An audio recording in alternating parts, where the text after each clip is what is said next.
Hello guys, welcome back to my YouTube channel. This is Shenrap. And now guys, I have a new recipe.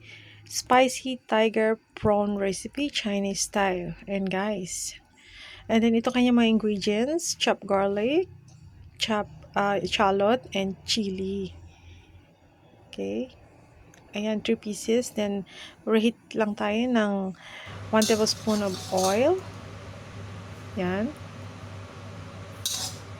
Wait until na medyo mainit yung ating oil guys, and then lalagay natin ang ating garlic.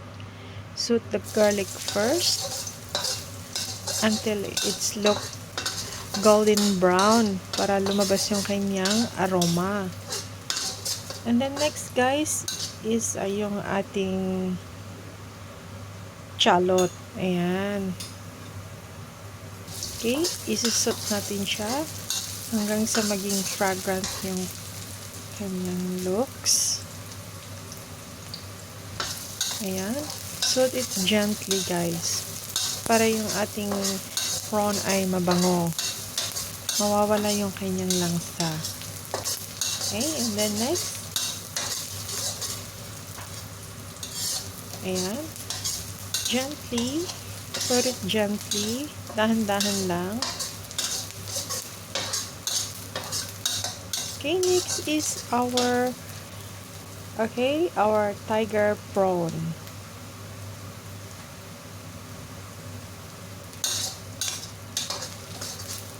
Okay. Ayan na guys, our tiger prawn.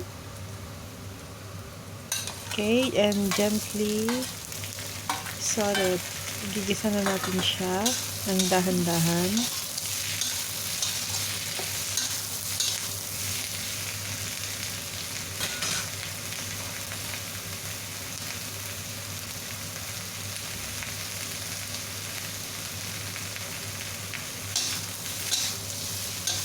Ayan guys.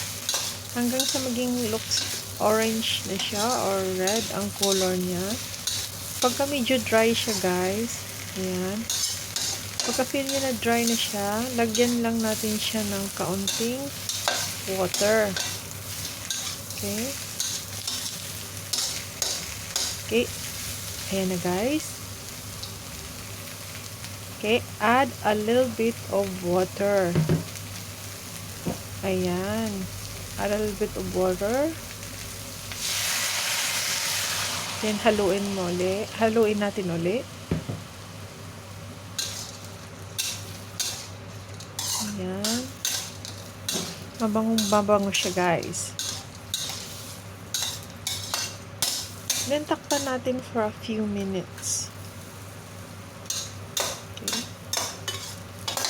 Ayan. Cover it for about a few minutes only guys. Basta yung apoy nyo is a little bit high heat. Ayan. After that guys, it's look nice na siya. Color red or orange na yung color niya. Okay. Medyo nag-dry na siya, diba? Okay. It's look dry na. Wala nang sabaw. Okay. Paghaluin lang natin, dahan-dahan.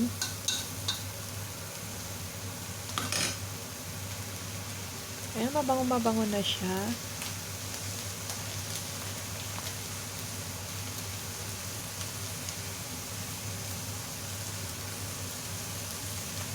Ayan, masarap itong ulam for dinner guys or lunch. Very yummy. Okay, lagyan natin siya ng 5 spices guys. Seasoning yan guys. Then add a little bit of water. Then mix it well.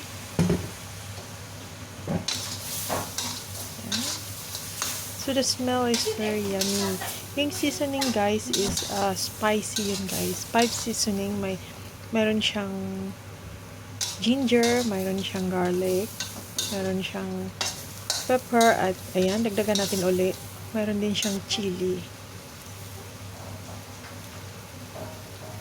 Malasang-malasa na siya. And then, may salt na rin siya, guys. So, you don't need to add a salt in your prawn habang ginigisa mo. Kasi kompleto na yung kanyang ingredients doon.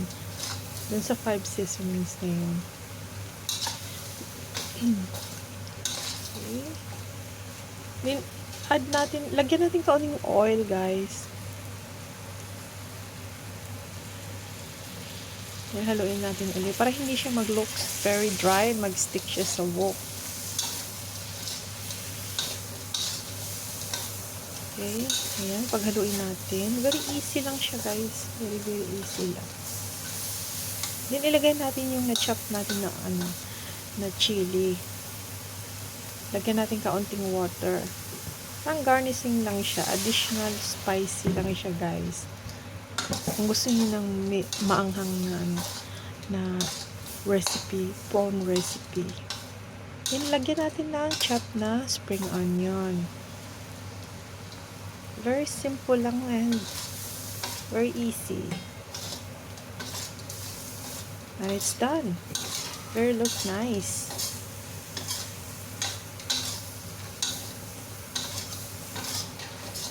Okay, ayan na yung ating tiger prawn Chinese style recipe. Then last is ilalagay natin yung ating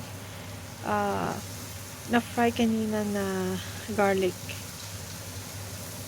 Additional lang yan siya, guys, after cook ng prawn. Pwede mo rin siyang ilagay na lang din sa top after na serve mo na siya sa plate. Pero pwede mo rin ihalo dyan para more smell good, taste good. Ayan, and it's done. Very nice. Then isi-serve na natin siya, guys. Okay, ilagay na natin siya sa plate, serving plate. Very simple lang, kayang-kaya niyong gawin. Ayan. Ayan na, guys. Then, garnishan natin siya ulit ng spring onion. Na-chop natin na spring onion. Ayan, guys. Very nice. Wow. Ayan ang ating finished product na tiger prawn recipe. Spicy tiger prawn recipe, Chinese style. Ayan, guys. Salamat ng marami sa inyong panonood. Thank you for watching and don't forget to subscribe my channel. Bye!